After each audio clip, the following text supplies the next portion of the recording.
किस बुनियाद पर हमारी डेमोक्रेसी काम करेगी? क्या इसीलिए हमारे बुजुर्गों ने अंग्रेजों को लात मारकर निकाला? क्या इसीलिए हमारे बुजुर्गों ने काला पानी की सजा काटी कि एक मेंबर ऑफ पार्लियामेंट जब पूना को आएगा तो यह कहा जाएगा कि तेरी जान को खतरा है, तो भड़काऊ भाषण देता है, तो लोगों को डराता है? अरे गाली देना है तो इससे और बदतरीन गाली क्या हो सकती है? आप मुझे इसलिए कह रहे हैं कि मेरा नाम असदुद्दीन ओवैसी है। आखिर कितने नोटिस दोगे मुझे? महाराष्ट्र में नोटिस, हर जगह नोटिस। मैं क्या बोलता हूं? केस बुक करो ना मेरे पे। कितना केस बुक हुआ बताओ? महाराष्ट्र में 3 साल से तकरीर कर रहा हूं मैं। वही कांग्रेस की जालिम हुकूमत थी, राष्ट्रवादी की थी, तो हर बार मुझे रोकते थे। मैं खामोश बैठता गया। एक बार मालेगांव को गया रमजान के महीने में 2013 में। इफ्तार की दावत थी, मुझे रोक दिया गया हाईवे के ऊपर। मैंने कहा मैं इफ्तार की दावत में जा रहा हूं, जलसे के लिए नहीं जा रहा हूं। तो कहा गया कि नहीं आप नहीं जा सकते। मैं रोजा खोलने जा रहा हूं। मैं हैदराबाद से 7 घंटे का सफर करके आऊं, मुझे रोजा खोलना है, नमाज पढ़ना है, मुझे वजू करना है। नहीं जाने दिए मुझे। मैं खामोश हो गया। कहां कहां मुझे नोटिस नहीं दिया, खामोश हो गया। याद रखो, मेरे सब्र का इम्तिहान मत लो। तुम लोगों को वास्ता पड़ा होगा दीवानों से, मगर मैं इन दीवानों का बाप हूं, याद रखो। अगर मैं रोड पे निकल जाऊंगा, मैं अपनी बात को मनवा कर रहूंगा। मैं बार बार कह रहा हूं कि जेल मेरी आवाज को नहीं दबा सकती। सिर्फ मेरी आवाज को कोई चीज दबा सकती है तो मेरी मौत। तो मारने वाले मार मुझे, मैं खड़ा हूं तेरे सामने। और मैं जलसा करके इसी रोड से जाऊंगा, अकेले जाऊंगा। कोई मजलिस का इम्तियाज जलील नहीं आएंगे, कोई नहीं आएगा। मैं अकेला जाऊंगा। मैं देखना चाह रहा हूं कि कौन मुझे मारना चाहता। मारो मुझे, जूता मारो, गोली मारो, पत्थर मारो, जो मारना है मारो मुझे। क्या मजाक बना के रख दिया है जमहूरियत का? किस लिए हम टैक्स पे कर रहे हैं कि एक मेंबर ऑफ पार्लियामेंट बोल नहीं सकता? मैं उत्तर प्रदेश में 19 तकारीर करके आ रहा हूं। मेरी आवाज बैठ गई, बीमार हूं, बुखार में हूं। 19 जलसे करके आऊं, कहीं पर मुझे नोटिस नहीं मिली। मगर यहां आता हूं तो नोटिस देते और 2 दिन पहले जलील करते मुझे, ये कहकर कि ये हिंदू मुसलमान में भड़काऊ भाषण। नहीं, मैं किसी हिंदू का खिलाफ था, ना कभी रहूंगा, खुदा ना खास्ता। मेरा मकसद किसी मजहब के खिलाफ नहीं है। हां, मैं फख्र के साथ कहता हूं कि मैं मुसलमान हूं। मुझे फख्र है इस बात का। क्यों फख्र है? क्योंकि कॉन्स्टिट्यूशन मुझे इस बात की इजाजत देता। मैं अपने मजहब पर चल सकता हूं। मगर ये जलील करना, ये कौन सी ईमानदारी की बात है? क्या कर रहा है महाराष्ट्र का स्टेट इलेक्शन कमीशन? अगर इलेक्शन ऐसा होगा तो फ्री एंड फेयर नहीं होगा इलेक्शन।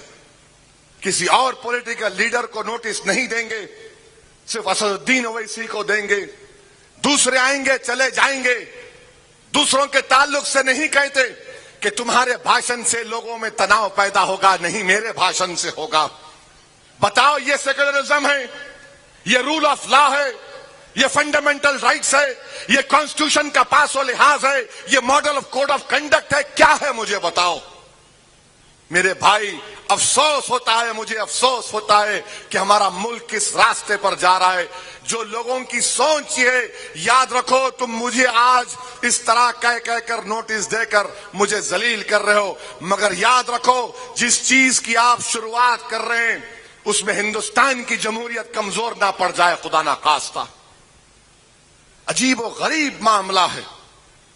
एयरपोर्ट से उतरते की नोटिस दो ना, देवेंद्र फडणवीस को नोटिस दो। मॉडल कोड ऑफ कंडक्ट है, सब बराबर है, कोई बड़ा नहीं, कोई छोटा नहीं। उद्धव ठाकरे आएगा, उसको दो, शरद पवार को दो, अजित पवार को दो। क्या पूना किसी की बाप की जागीर नहीं है?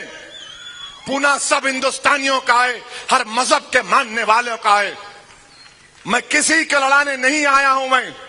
मेरी बात अगर किसी को पसंद नहीं आती तो मुझे माफ करो, मगर मैं अपनी बात को रखूंगा। ये हिंदुस्तान का कॉन्स्टिट्यूशन मुझसे कहता है, अगर मैं गलत बोलता हूं तो केस अभी बुक करो, ले जाकर मुझे जेल में डाल दो, मैं तैयार हूं।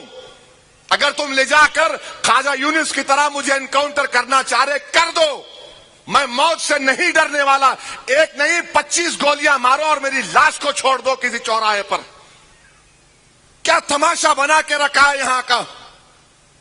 अगर कोई पॉलिटिकल पार्टी डरती है तो डरना पड़ेगा। याद रखो तुमको, मैं जब तक जिंदा हूं तुमको डरा डरा कर गरीबों मजलूमों का काम करा के रहूंगा। कौन जवाब देगा इसका? किसके सामने जाकर मैं फरियाद करूंगा, बताओ आप? किसके सामने जाकर मैं लोगों में इत्मीनान दिलाऊंगा? अरे मेरा यहां पर आना, तकरीर करना, वोट डालना नहीं डालना अलग बात है, मगर मेरा यहां पर आना, अवाम से मुखातिब करना, क्या मैं हिंदुस्तान की जमहूरियत को मजबूत नहीं कर रहा हूं? जो लोग इस तरह की सोच रखते हैं, मैं उनसे रिक्वेस्ट कर रहा हूं, बदलो अपनी सोच को, बदलो अपनी सोच को। मुझे इंसान समझो, मुझे पैट्रोनाइज मत करो, मुझसे नफरत मत करो। मैं इज्जत चाहता हूं, अगर तुम नहीं दोगे तो अल्लाह भी देगा, कॉन्स्टिट्यूशन भी देगा मुझे। एक तमाशा बना के रख दिए, परमिशन यहां नहीं देंगे, वहां देंगे। ठीक है, आपका बोलना सही था कि जगह छोटी पड़ेगी, मैं तैयार हूं, मगर यह क्या बात है कि तुम्हारी तकारीर, तो आपने कितने केस बुक किए मुझ पे? अगर मैं आपकी नजर में चोर हूं तो आप कितना केस बुक किए मुझ पे, बताओ? मैं पिछले साल आया था, क्यों केस नहीं बुक किया मुझ पे? अरेस्ट करना था मुझे, लगाना था 153A, 295 लगाना था, मखोका लगाना था, कुछ भी लगा देना था, मगर आप केस नहीं बुक करते मुझ पर, अमन रहता है। और आज आप मुझे ये कहते हैं, मेरे भाई यही तो मेरी लड़ाई है। मेरी लड़ाई क्या है कि आपकी आवाज को सुना जाए। मेरी लड़ाई यह है कि मेरी मर्जी के मुताबिक मैं सोचूंगा। कोई मुझे कहेगा कि नहीं ऐसा मत सोचो, इस तरह सोचो, मैं तैयार नहीं हूं। मैं मर जाऊंगा मगर किसी और की सोच को अपनी दिमाग में नहीं डालूंगा। मैं जो सोचूंगा वो सही है या गलत है, वो अवाम फैसला करेगी।